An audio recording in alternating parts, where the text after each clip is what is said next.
Hey guys, this is Justin here with an engineer's perspective, and Paddy's Potato Peelers YouTube channel that I recommend you go check out. Did an open tag for your top 10 work knives, and he pretty much left it open so everybody's own interpretation of a work knife. For me, a work knife is one that I would carry with me to maybe do shingling. Or when I was doing research, I built a carbon capture unit, and that utilized a lot of polypropylene 55-gallon drums and PVC fittings and some wood construction and welded construction. So just knives that help out with those projects, being it deburring PVC or trimming wood or whatever, cutting gaskets, things like that. Knives that get used pretty hard. And from those experiences, I've kind of compiled a list of my top 10 work knives. So we're gonna start at the least favorite to my absolute preferred working knife. So we're gonna start at the bottom of the totem pole for me. That's the Benchmade 940. So great knife. This one has actually been reground because it's too thick, and that's exactly why, one of two reasons, it sits at the bottom, or sorry, number 10, is because it's just ground too thick for me. So it's a great work knife, especially if you're one to like stick it in things and pry, use as a screwdriver, but I don't do that. So when I need a knife, I'd take this out and I'd go to, cut some 1/4 inch, 3/8, 1/2 inch plastic tubing, and it would just wedge in there, and it just takes so much force to cut through. And I worked with gloves a lot, and me personally, I don't like the access lock with gloves. You can get on the access bar pretty good, but not great. But the problem is I get caught up in this blade a lot, so like my gloves will be sticking out into here, or I can't grab onto that. It's just not ideal. And this thumb studs aren't the best in my opinion. I prefer holes, not studs. And yeah, so the lock and the geometry are why this is number 10 for me. Number 9 is going to be, yeah, I know, it's not really an EDC knife, but in my opinion, it's the best replaceable razor EDC knife. This is the Milwaukee Flashback. This is the one that doesn't have the storage or the driver or whatever in it. It has got this fun drop shut action here. You just click the lock button, the button lock, and it just pops right out. Grab on there and go to work. Fast blade changes. If I can get it back in there. No sharpening required. You just swap it out as you need. It's got a tip down wire pocket clip that's deep carry. It works really great. I do find you have to bend it out to relieve some of the tension on it. But if you're digging into stuff, it's comfortable. The lockup is really loose on it, but it's a razor blade, you grab it up here, you don't even need a lock. So yeah, works great. So when you're gonna dull your knife or get it, the number one reason I use these is like if you're cutting open some silicone or you're cutting off a bead you laid that was bad and it's still wet and you're just gonna get like glue or whatever all over this blade, and you can just throw it away. That's when I like these guys. So that's for me, number 9. Number 8 is the Victorinox Pioneer. So I want to throw one non-locking blade on here, but the Pioneer is the most robust of all the Victorinox 90, 91, 93, this kind of pattern of pocket knife. It's got the A-LOX scales, which look good and feel good. But yeah, it's got thicker stock on the blade, so you can get some work done with that. It's got way stiffer springs, so you gotta worry less about that. I tend to work with it choked up like that, so I gotta worry even less. These tools are thicker. This is an amazing pry bar that and this is even wider for bigger flatheads. And I don't use this much. Well, I use this for Phillips driving, but this is where the wire stripper, in my opinion, actually works. So I'll stick and I like it for small wires. So I use like a Leatherman, or if I don't have wire strippers for bigger wires, this is what I use for small ones. So I go like that, stick the wire in that hole, and then because Victorinox blades, in order to make room for the tools back here, actually will slant away from the outside, which means it comes very close to this tool. So it pinches that in really good, and I just whip it around once, open the blade again, and then I'll go like that, and then just strip it right off. So I really like the wire stripping capability of this knife and its robustness. If you just need a quick Phillips flat or pry blade to cut tubing or whatever, packaging, and then I like the awl for scraping stuff or drilling holes, or even starting holes in things like PVC. Now you don't have your drill walk on a round PVC pipe just as you're trying to get started. So that would be number 8. Next up on the list is a Microtech LUDT. Oh, this knife could have been great. I think it's got a great blade shape. I think it's got good blade geometry. I think it's got good steel, good heat treatment. It's crowned, it's so comfortable. I think it's got a great handle that really distributes the force when you're pushing down. Pocket clip's fine, looks sweet. But where this fails for me is the button lock. Not the deployment, deployment's fine. But 2 things happen for me. Is 1, I'm a big believer in being able to put your knife away quickly too, because normally if I'm holding on to something and I need it out one-handed, I do it, but a lot of times I'm still holding on to whatever that is, so I'd like to be able to put my knife down or away. So if it's a one-handed ordeal, I've got the 940, and I just go like this, back in the pocket, finish what I'm doing. Not so much with this guy. I got to find a place to set it or try to get it or kind of do this number. It's just a pain in the butt. And the other thing is when I'm wrenching on stuff, I tend to depress the lock by accident somehow, and then it gets wobbly on me. So I don't like the automatic. I don't like the button lock on the LUDT. It works just fine on the Fastback because the lock's back here, so you're working up there, whereas on the LUDT, it's not so much. That's number 7. Now I'm going to go with 10, 9, 8, 7, 6. The Spyderco Manix 2 Lightweight. This is where the Spydercos are going to start coming in pretty heavy. I think they're great knives. Not particularly the Maximate, but the lightweight. And I think so from my experience, all of the Manixes seem to be ground a little bit more for work. They tend to be a little bit thicker behind the edge than like a Paramilitary 2. The stock holds its thickness out and doesn't have such a fragile tip. The ball lock is great with this handle geometry because this is so skinny is why the gloves get in the way, whereas this wider handle is great for the gloves. So great open and close with gloves. And the best part, so comfortable, is you can get some serious force down with these FRN handles. Are so soft to the hand, and it's just really comfortable to use a lot of force with this knife. In particular, you can choke up if you need, get back if you need. If you're curious as to the shape of my hands, that is exactly it. So probably doesn't fit everybody. It's super lightweight, 3 ounces. I like that.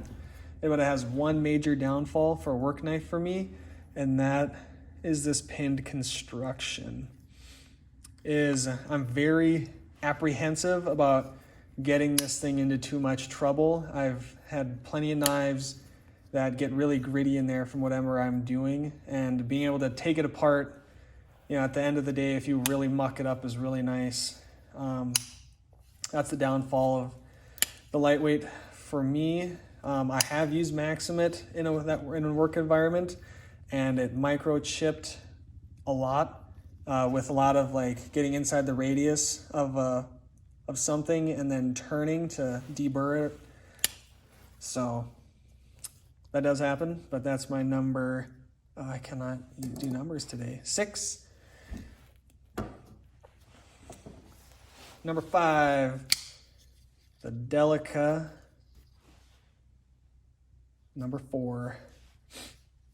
So I already said I don't pry with my knives. So a knife with thin stock like this, relatively thin behind the edge, makes great for cutting through the things that I cut through, which tend to be in a line. I think the K390 is a great steel for a work knife. You can work all day with that. And it's plenty tough. What I really like about these guys is they're so thin and easy to carry, and I'll always say this until I find out differently, but from my experience, this right here is the thinnest, most comfortable handle that you can get. You cannot make a knife this thin with a more comfortable handle, in my opinion, with these FRN handles. And that's another thing about a work knife and FRN is this stuff ages so well. But it's got a good grind. It's easy to carry, to deploy. With gloves, it's easy out, easy in. Not super ideal one-handed closing, but not bad. The Endura, same thing. I've discovered I actually surprisingly tend to like a little bit of a shorter blade on my work knives, but your mileage may vary. It's not pinned, even though on that side it looks like it is. So Delica, 4. Coming in the number 4 spot is the venerable Paramilitary 2. So obviously this is a widely touted knife, the PM2. I don't think it's that great of an EDC knife. It's just a good knife, it is. But in terms of specializing in EDC, I could take it or leave it.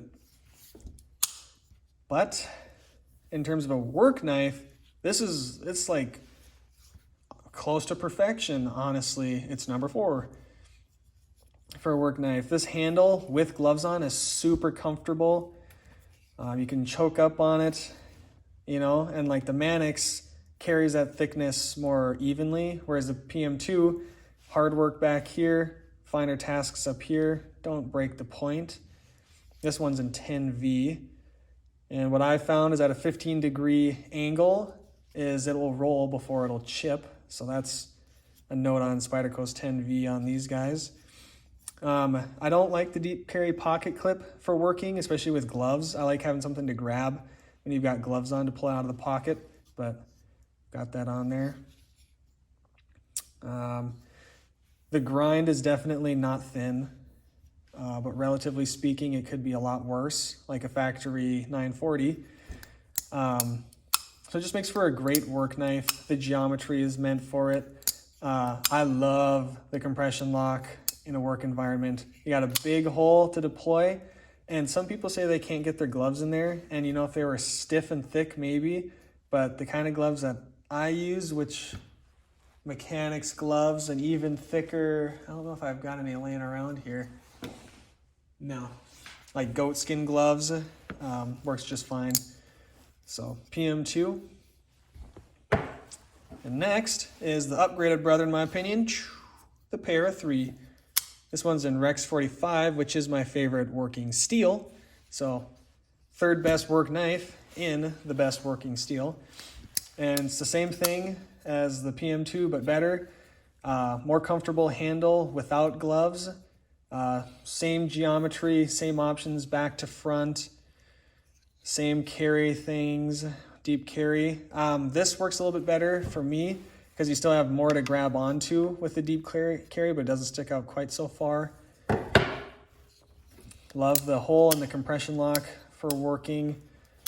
What else is there to say? Yeah, I prefer the slightly shorter blades. This is kind of ideal for my work environment. And yeah, Rex 45. too hard to roll, too tough to chip, holds its edge. The only things that beat it out were this knife and my fine edge testing. The next one is another Rex 45 knife, the Native 5, lightweight. And this is my favorite work knife that's in a pocket knife. So foreshadowing, form factor is the Native 5 lightweight. First off, these things come with the most epic lockup you can imagine. It is rock solid. There's no knife here that I own has a lockup as solid as this. And are you ready? Boop. And it is just so smooth, drop shutty, but a lockup that is like a bank vault. Maybe your Sebenza has the same lockup. You can flick it. Easy one hand open close because it doesn't have the hump. It carries nicer in the pocket. Perfect amount to extract. Very lightweight. I think 2.5 ounces. It's got a great stock for work, but not overly thick. Just classic Spyderco geometry, so it's pretty robust, good for work as well. Rex 45, it's my favorite work steel. You can disassemble it and if you get it mucked up. It's just perfect. And it's so tough. It's so tough. Like I've gotten after it with this handle and it doesn't care. The FRN, once again, same note with the delica, although not as much with the Native 5, but still very comfortable handle when you're applying force on these FRN handles, and they just hold up so well. So for me, the king of work knives is the Native 5 lightweight in Rex 45. This is as good as they come right here, folks, right there. And if stainlessness is something you worry about, then I recommend getting the salt version of this, an LC200N. This and that, two best work knives. This has gotten pretty tall here. And the ultimate work knife, in my opinion, in my systems, is the Leatherman Surge. That's right. So like I said, that's the best pocket knife, but this is the best work knife right here. So one is just the fact that it's a Leatherman, so you get all the other tools. And for me, the Surge is the king of work tools, like industrial setting. And the pocket knife, not super thin behind the edge, but thick enough at the spine and at a 16-ish degree angle that it still cuts fine through things. And the two most important factors are, one is the 420 HC on this. So I always carry another knife because I like to. So this in my system ends up being the beater knife. So I actually end up with 3 tiers of knives because I'm a freak like that. This is my personal one, but anyways, is I've got my Victorinox Compact. So this is my always perfectly sharp, fine task food blade. So keep that one sharp. Then I've got my mostly everything else task, cardboard package opening, like 90% of the tasks I do with my EDC blade, and heavy work. But this is my, I'm gonna cut a bag of sand open, cut something up against concrete, and just general work blade is what I use this for. And I just set it on a work sharp guided field sharpening system and just sharpens back in 4 minutes max, back to a razor edge. It's definitely hair shaving right now. And yeah, so easy to resharpen, tough enough to take the abuse. And the big factor is if you snap this blade in half, Leatherman will replace it for free. So you're able to work with confidence. The lockup always sucks on these. Doesn't really bother me. Sometimes you can flick them. Sometimes you can't. But that's the ultimate work blade for me. Also recommend, I went years without using the serrated blades, but if you're cutting cardboard or rope, try it out. it will change your life. So there's the #1 work knife in my opinion. And normally I'd be carrying both of these at the same time for my ultimate work setup. But yeah. So let me know what you think of my top 10 work knives. Thanks Paddy's potato peelers for the open tag. And I guess till next time. Thanks everybody. Goodbye.